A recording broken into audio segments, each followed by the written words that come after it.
I had no idea the two people I trusted most were planning to co-parent behind my back.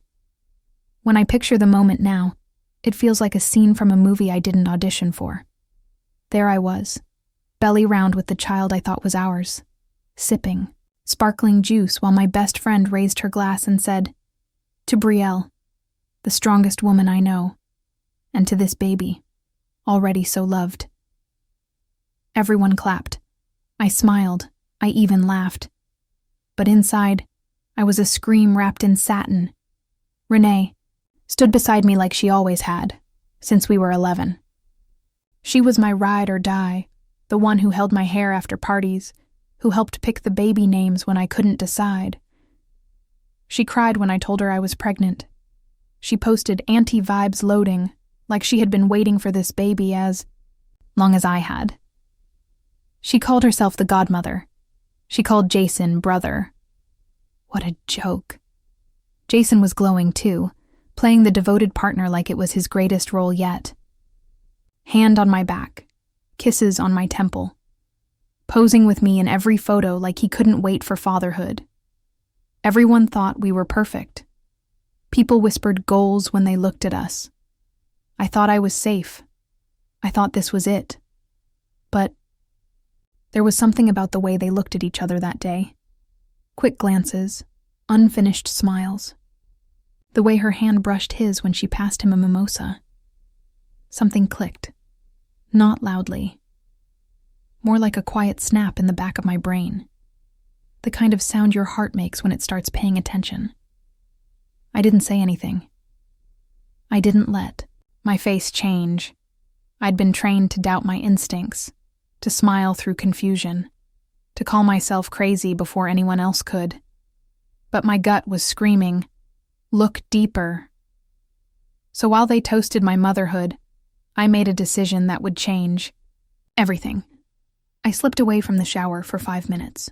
Just 5. Went upstairs, grabbed the DNA envelope I'd gotten the day before. Unopened. I'd done it quietly. Swabbed Jason while he slept, pretending I was brushing lint from his lip. Sent it off without breathing a word. A backup plan. I prayed I'd never need. But standing there, hearing Renee say, "This baby's gonna have the best parents," I knew I needed to open that envelope.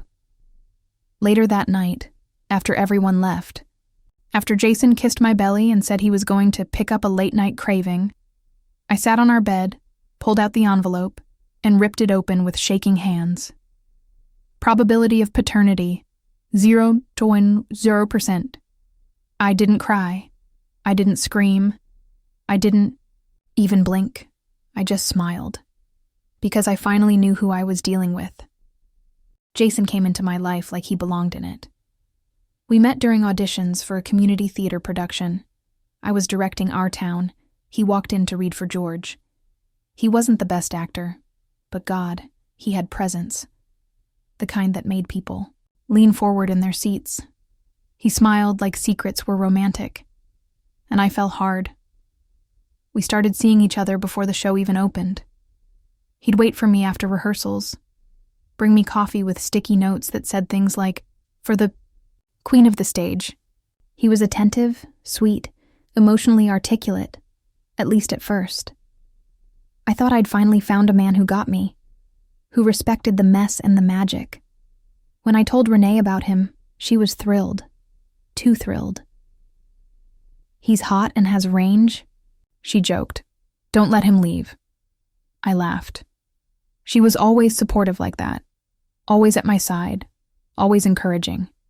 We'd been through everything, breakups, lost jobs, even a miscarriage I had years before. She was my safe place. When I found out I was pregnant, I told Renee first. Jason was out of town for a theater workshop. I wanted to surprise him, so I FaceTimed her, holding the test with both hands, crying and laughing. She screamed, told me I was going to be a beautiful mom, that she couldn't wait to be auntie to a little scene stealer. Jason cried when I told him, said he never thought he'd feel ready, but that this baby made everything make sense. He kissed my stomach every night, talked to it, played music to it. We weren't perfect, but I believed in us. We were building something. A home. A family. At least I thought we were. Renee started coming over more, helping paint the nursery, planning meals, offering to stay late and keep me company while Jason rehearsed. She said she wanted the baby to feel surrounded by love. She called herself bonus support, never once crossing a line. Not one I could see, anyway. We took maternity photos. Jason and I, wrapped in golden light, his hands on my belly, hers holding the camera. She cried behind the lens, said she was overwhelmed with joy, that our love was too beautiful not to document. I printed one of those photos, framed it, put it on my nightstand. I remember lying in bed one night, curled against Jason's back, telling him I felt lucky, that I was scared, but also the happiest I'd ever been. He murmured, half asleep, "You're the strongest woman I know." I clung to that. I repeated it to myself when the nausea got bad, when the hormones made me cry for no reason. Every gift, every touch, every whisper. I archived it like proof that this love was real. Because when you've spent years being let down, finding someone who shows up feels like a miracle. Like, finally, the universe is being kind. I ignored the quiet tugs of discomfort, laughed them off, called myself hormonal. Renee planned the baby shower with Lex, said she wanted me to relax. "You deserve a day all about you." She picked the colors, the playlist, the games. She even ordered matching shirts. Mine said Mama Drama, hers said Anti-Stage Manager. Everyone thought it was adorable. I did too, back then, because I didn't know I was starring in a story written by betrayal. I thought I was building a family. Turns out I was hosting a stage play. Looking back, the signs weren't flashing lights. They were flickers. Quick, subtle moments that made my stomach twist, but not enough to confront. Like the time Jason changed his phone password after I accidentally picked it up. "Just work stuff," he said. "Confidential scripts." I laughed. I believed him, because trusting him felt easier than asking questions I wasn't ready to hear the answers to. Renee started showing up more often, but always with a purpose. Dropping off soup, bringing diapers, offering to lighten the load. I thought she was just being generous, until I noticed how she always stayed a little too long after Jason got home. How her makeup looked fresher at 9 p.m. than it had at noon. One night, I walked in on them laughing in the kitchen, too closely. Jason pulled away fast, like I'd caught something intimate. Renee grabbed her bag and said she had to run. I asked, "What was so funny?" Jason said, "Inside joke." I smiled, but I felt a drop in my chest I couldn't explain. Lex noticed too. She said, "Is it just me, or is Renee kind of everywhere lately?" I brushed it off. "She's excited about the baby," I said. But even as I said it, I felt the lie sticking in my throat. I started to wonder when exactly Renee stopped asking before she came over. She had keys. I gave her keys. Jason became more distant as the due date got closer. Less touchy, less involved. Said he was processing everything in his own way. I figured it was a man thing. That whole, "I'm about to be a dad" panic spiral. But sometimes, I'd catch him texting with a little smile. And when I asked, he'd say it was Lex. Or a coworker. I tested him once. Asked to see the message. He chuckled and said, "Bree, you've got to stop being so insecure. That's not like you." I nodded. He was right. It wasn't like me. Until he made it like me. He stopped complimenting me. Said I was glowing less. Once even asked if I planned on getting back into shape after the baby. I laughed awkwardly, like it was a joke. But I started avoiding the mirror. I started wondering if the woman growing this child was somehow not enough anymore. Then came the weird moment in Target. Renee and I were shopping for the baby. We passed the men's section, and she quickly turned away, flustered. Said she forgot she had a call, and walked off. When I circled back later, I saw her texting, smiling, tucking her phone away when I got close. I told Jason about it that night. He shrugged. Renee's always been dramatic.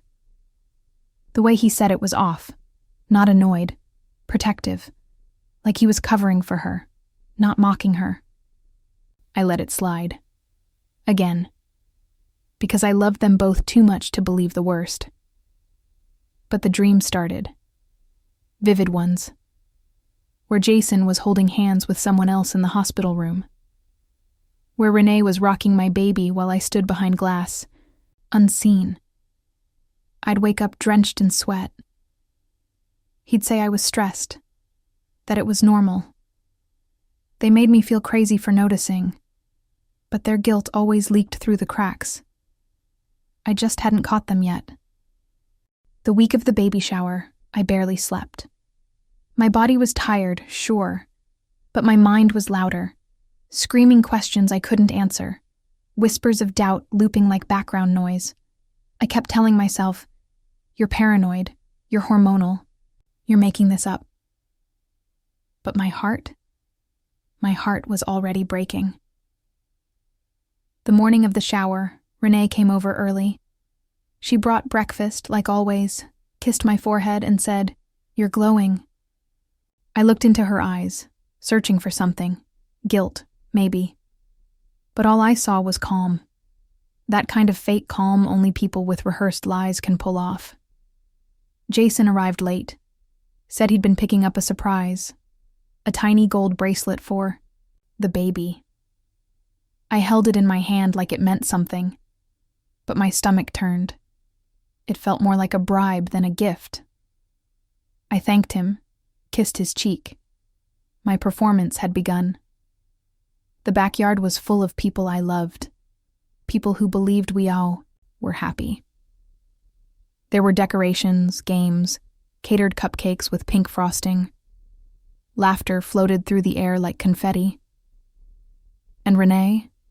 She moved through it all like the queen of the day, introducing herself to everyone, telling stories, acting like the co-star of a life that wasn't hers.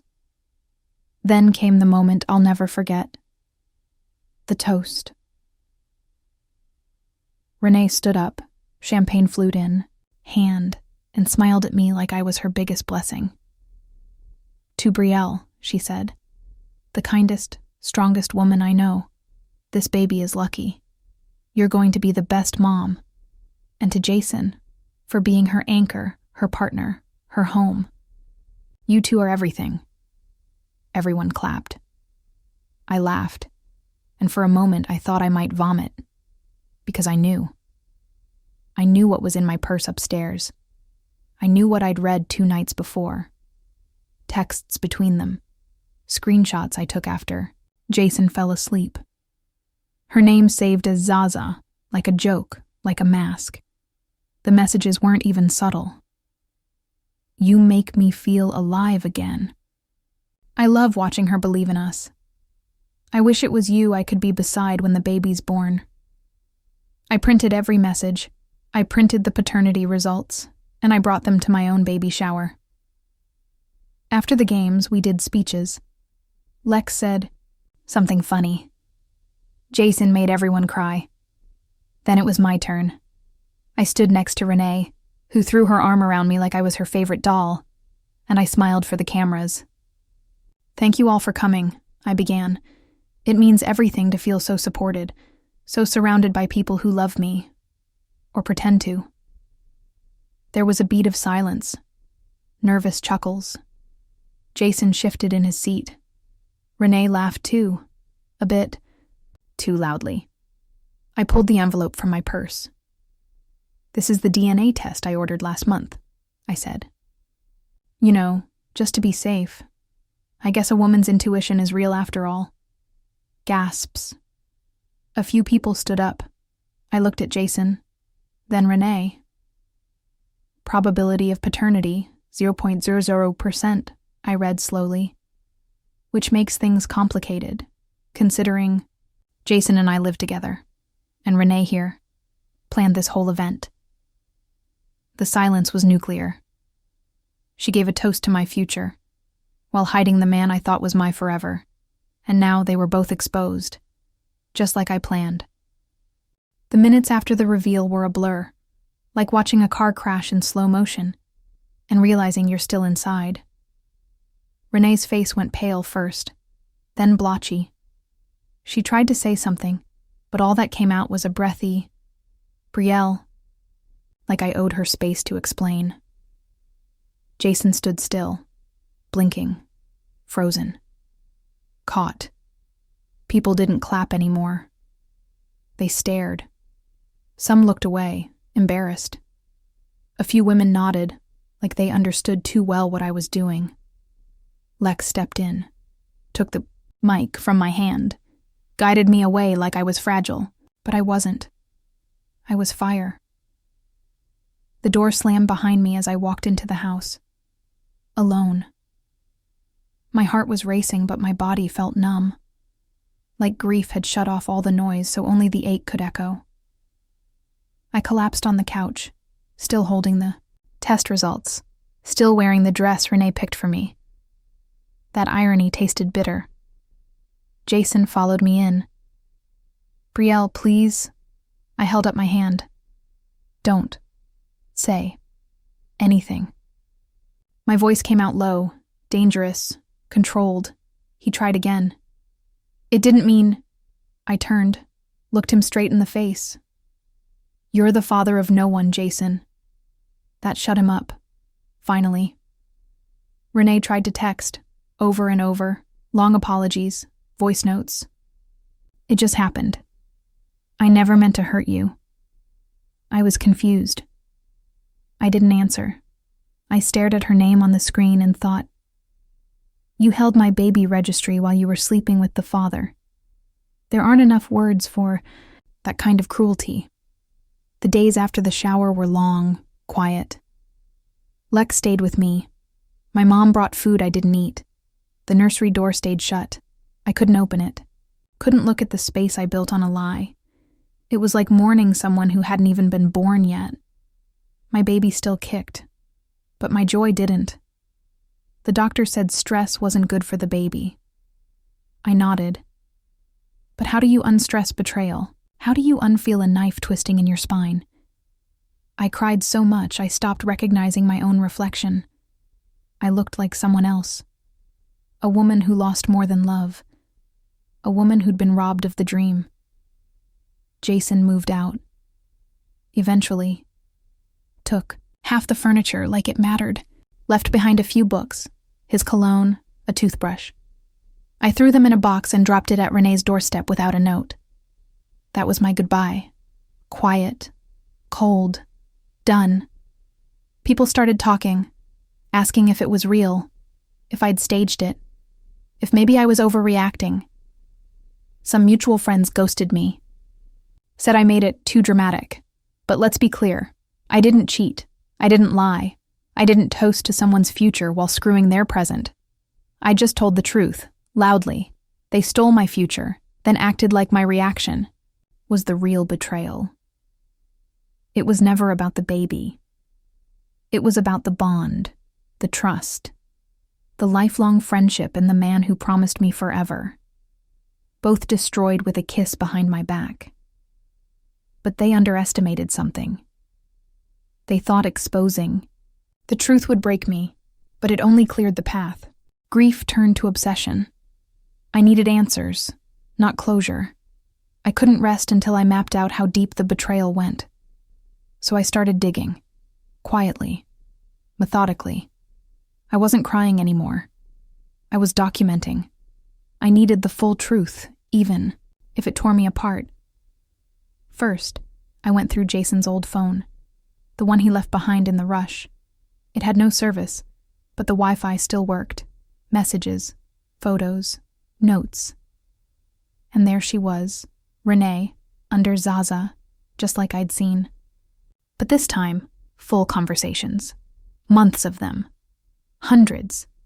Flirty, then emotional, then explicit. She sent selfies in my kitchen. Sitting on the counter I made breakfast on, wearing my robe. He told her I was suffocating him with pregnancy. Moods. She called me so desperate to be loved she can't see past her own fairy tale. They didn't just betray me. They mocked me. Together. The worst part? He said. She thinks this baby will save us. It's sad. And she replied, it's not even saving her. I stared at that sentence for hours, wondering if their hate made it easier to hurt me, or if hurting me made them bond. Either way, they found intimacy in my blindness. I checked her email. One password reset later, I had it all. Receipts, dinner reservations, hotel bookings, romantic getaways I never knew he took. They used my baby shower planning breaks to go on spa weekends, then returned like nothing happened. They smiled in my face, still tasting each other. She kept a notes app journal. I found it. I love him, but I hate the way we have to hide. I hate her too, for being in the way. Another note. Maybe I could be a stepmom. I laughed out loud, like I'd ever hand my child to someone who practiced deceit like it was devotion. I compiled everything, organized the screenshots, created a timeline from the first text to the last hotel booking. It stretched back 6 months. I was 3 months pregnant when it started, and she still touched my belly like she cared. I found a shared Google Calendar, hidden under rehearsals. They had code names for their meetups. Scene review meant sex. Line study meant overnight stay. It was all there, in plain sight once I knew what to look for. Every message I read was another nail in the coffin of who I thought they were. Lex sat with me while I scrolled. She didn't speak, just cried. Quiet tears for me, for everything I gave, everything I thought was real. You were loyal to people who were writing your erasure in real time, she said. And she was right. But I didn't cry anymore. I was past tears. What I felt now was cold, calculated determination. They built their lies like a stage set, elaborate, beautiful, and entirely fake. I was done being the background. I was going to become the director again. I printed everything.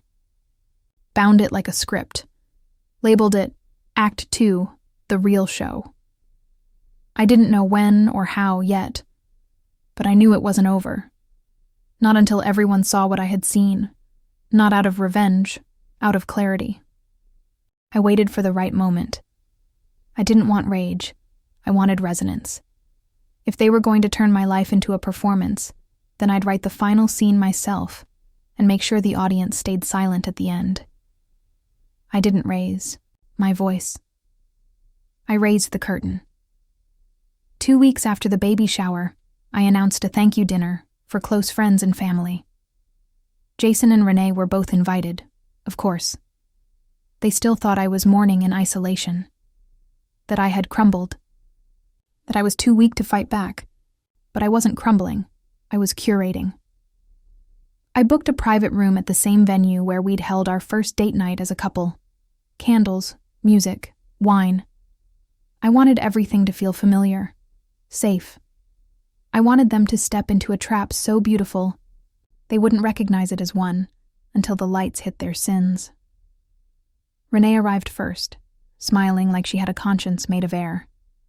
She hugged me, asked how I was holding up. I smiled, told her I appreciated her being here through all of it.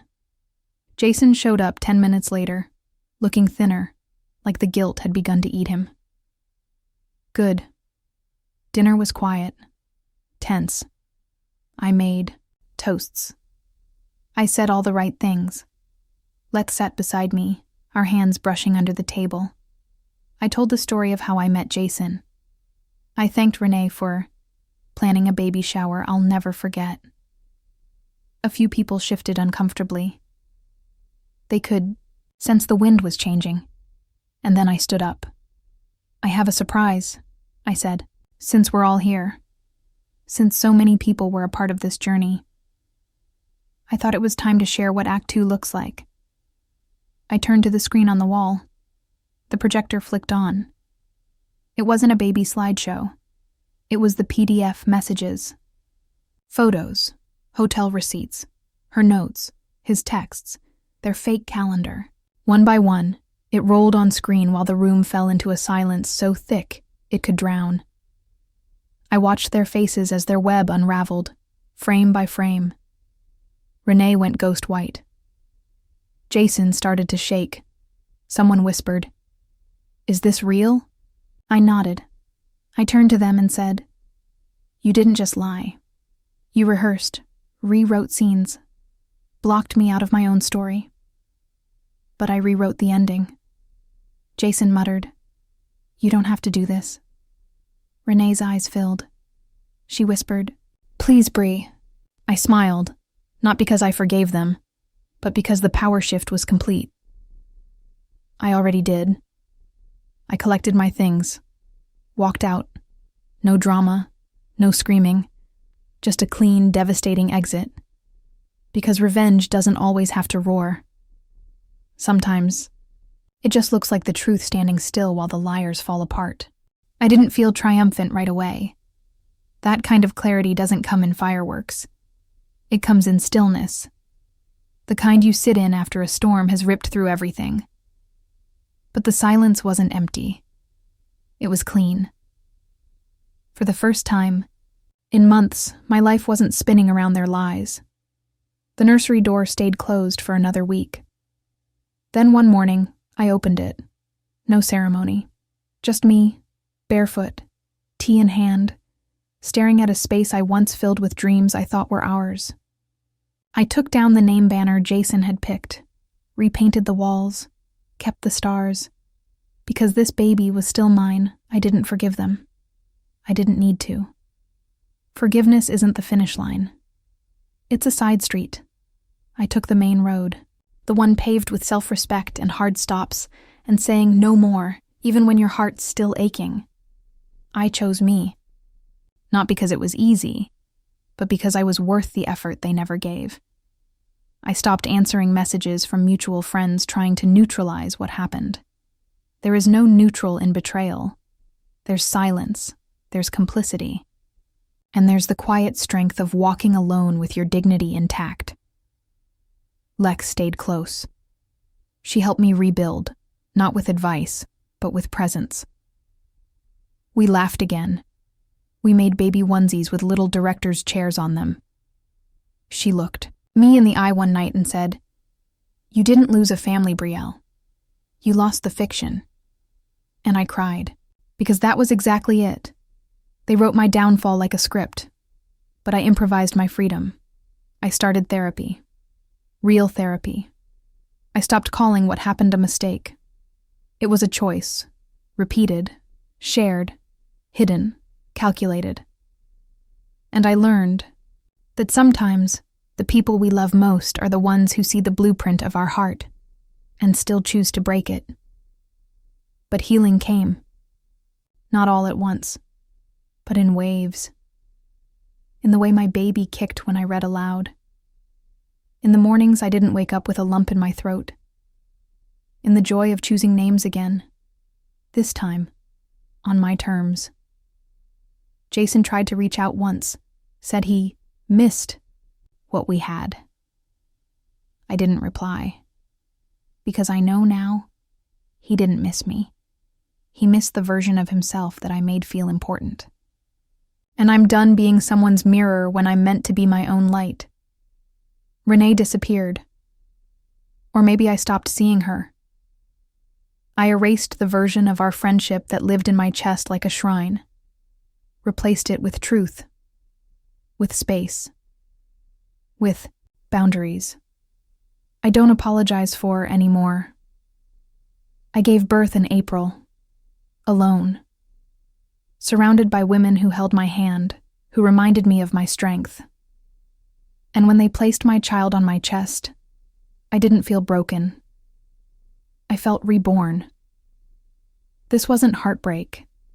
It was awakening, and I walked away. Not weaker, not ruined, but wiser, louder, free.